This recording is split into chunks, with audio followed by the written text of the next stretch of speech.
Teresa and welcome back to my channel. In today's video, I'm going to be discussing the books that I read during the month of December. I almost read a total of 8 books this month.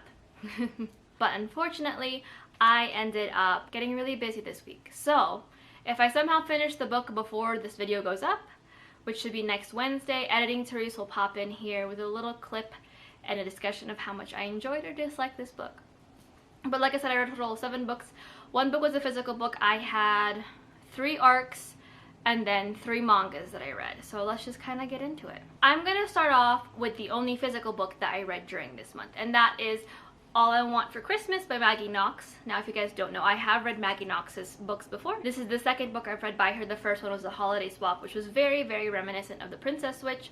This one follows 2 country stars in kind of like a voice kind of situation. They're country stars who are trying to make it big and join this competition. These 2 are paired together as a couple in this show, and they fake date to kind of get more views, get their popularity out there, and vice versa. Now, if y'all know me in the slightest, I am not the biggest fan of country music. I enjoy it. I have some country music that I will listen to in the car, but nothing that really stays in my radar for very long.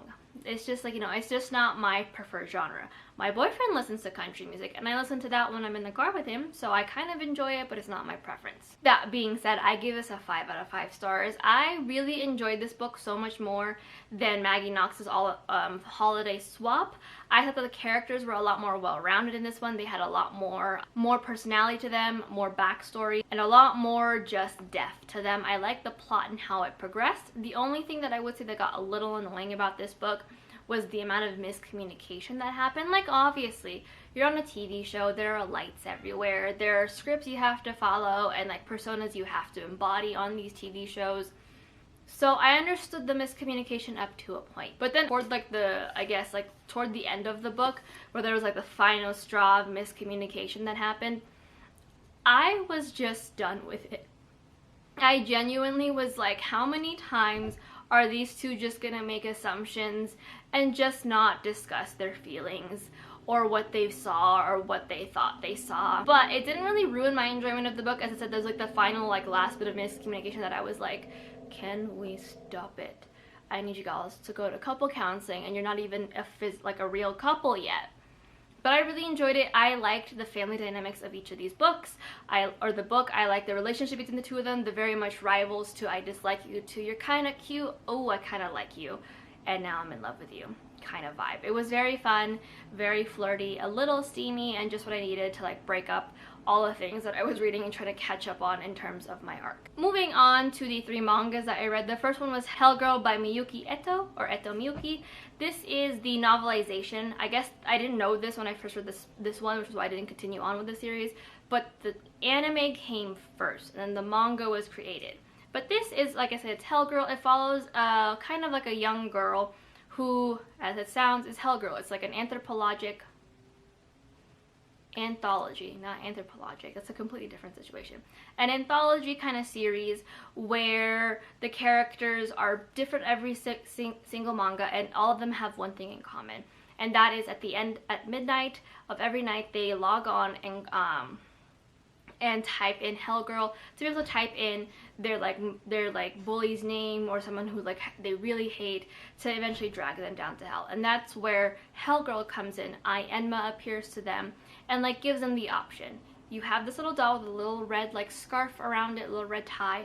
If you untie it, I'll drag this person to hell. But just so you know, you will also go to hell when your time is up, because there is no clean soul for a soul kind of situation. I ended up giving this a 5 out of 5 stars. Like I said, it's a direct novelization of the anime, and the anime is one of my favorite animes of all time. I think back to that anime so often, so I love the novelization. I will say that the art style from the original anime to the manga differs heavily, and that was the only thing that I didn't like.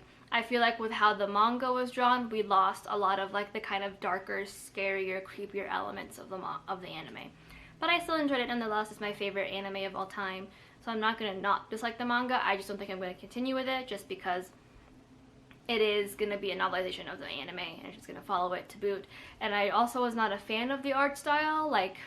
I like the art style separately, but compared to the anime, where it's a lot of different shapes moving with the anime. This was just not my favorite, but I like the art style. I enjoyed the manga.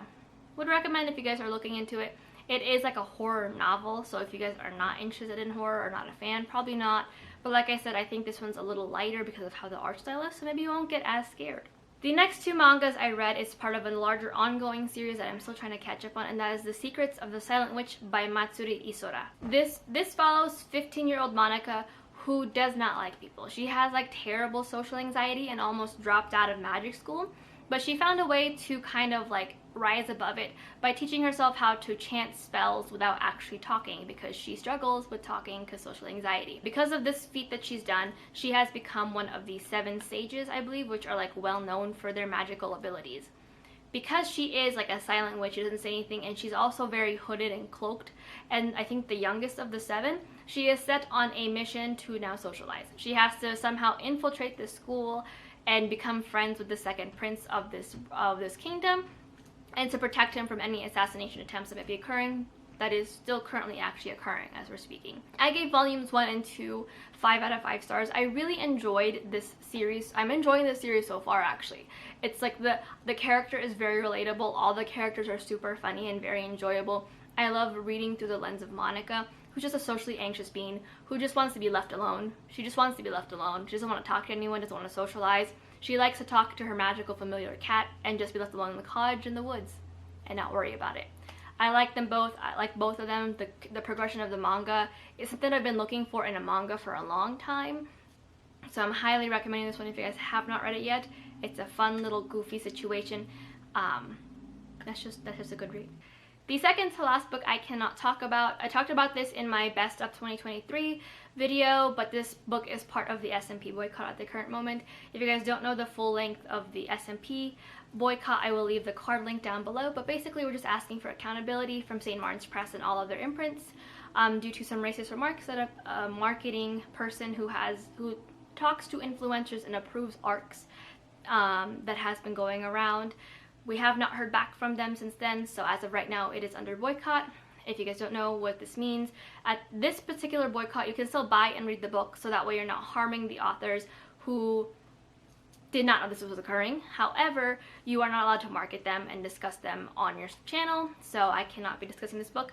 If you guys want, like I said, more information on what's going on, the card will be left down below and you guys can take a look and see exactly what is going on. One day, when St. Martin's Press steps up and does the bare freaking minimum, I will do a full-length review video of this novel and all of my thoughts on it. But until then, whoop. The next one is I Loved You in Another Life by David Arnold. This is a YA, like historical, fantastical, magical novel following 2 teenagers, which is Evan, I believe is his name, and Sloan. Evan is supposed to go off to Alaska for high school for a creative writing program, but his mother's illness and his brother's special needs kind of keep him from doing that. And Sloan has been in a slump since the death of her sister due to a drunk driver. These 2 people meet and we learn all about how they've been connected to their past lives. I ended up giving this a 3 out of 5 stars. I had really high hopes for this. I love past lives. I love soulmates. I love the concept of like the invisible red thread that binds people together. But the like plot, like the progression of this book was just not very interesting to me. I feel like if we had removed the past life story, this could have been a really good story of 2 teens overcoming their problems and struggles together and growing from that. But then it inserted like random little discussions here and there of like their past lives, and it was never touched on again. It was never discussed how they were exactly connected, if they ever found out that they had past lives in the first place. And I found myself just genuinely not interested in the past lives portion, and more so in the present day, what they were doing now situation, which is kind of half of the book and half of the reason why most of the reason why I picked up the book was about past lives and the love and all that stuff. Don't know if I recommend it. I think it just needed some more hammering out and definitely more editing and a couple more rounds to just really like connect everything and make everything come full circle as just a standalone. So, and finally, another favorite book of mine that I wish I had included in my best of, but sadly I did not have a chance to because I finished it right after I filmed that video, and that is A Place For Vanishing by Anne Freistadt. This is a YA, I didn't know it was a horror novel, but it is a YA supernatural horror novel following a young girl I'm forgetting names all of a sudden. To be fair, it was written in first person, so I understand why I forget the name because her name wasn't mentioned a ton. It follows a young girl named Libby who, after a recent suicide attempt, trigger warnings for suicide, her and a recent bipolar 2 disorder, trigger warnings for mental health issues, her and her family moved back to her mother's family home that her mother has not been in since she was 4 years old, after the tragic death and mystery of her parents going missing. Now, the three of them are trying to settle in, but find some things aren't exactly up to par, are not great, and to boot, everything is bug themed. The more Libby learns about her family's past, the more she realizes that this house is cause for multiple missing people that have just never been found. Now she's stuck with not only bugs creeping and crawling all up in the walls, but the potentials of ghosts from other people who have gone missing floating around in the hallways. I gave this book a 5 out of 5 stars. My theme for all of my favorite reads of 2023 were just books that I did not realize I would like so much, and this was one of them. I didn't know this was a horror novel. Like, I did not. The cover was really pretty to me. The title was beautiful. I don't think I even really skimmed the description. But I fell in love with Libby and her struggles with her mental health and her guilt of having put her family through her attempt. And I just found it to be a really good story of a family healing and loving each other for everything they're a part of. I loved all the creepy things about this book. It was just so weird and creepy and crawly, and I found myself having to remove layers and remove my blankets while I was reading this book because I kept feeling bugs crawling up my legs and I just had to remove myself from the situation. It was atmospheric, it was well fleshed out. It gave me Haunted House, a mix of Hill House and Bly Manor, where people were going missing and the house kind of had a life of its own and were the cause of this. It was just so downright creepy that I highly recommend this novel if you haven't seen it. It was just a surprise for me for this last couple weeks of December, and it was just such a fun read, and I loved reading about Libby and her family and all the ways that this author created this horrific world within this home. It's perfect. But that is it for my December wrap up. If you guys enjoyed this video, let me know in the comments down below. If you guys have any questions or want to know more about a book, let me know and I'll do a full-length review of them. I will be doing a full-length review of A Place for Vanishing.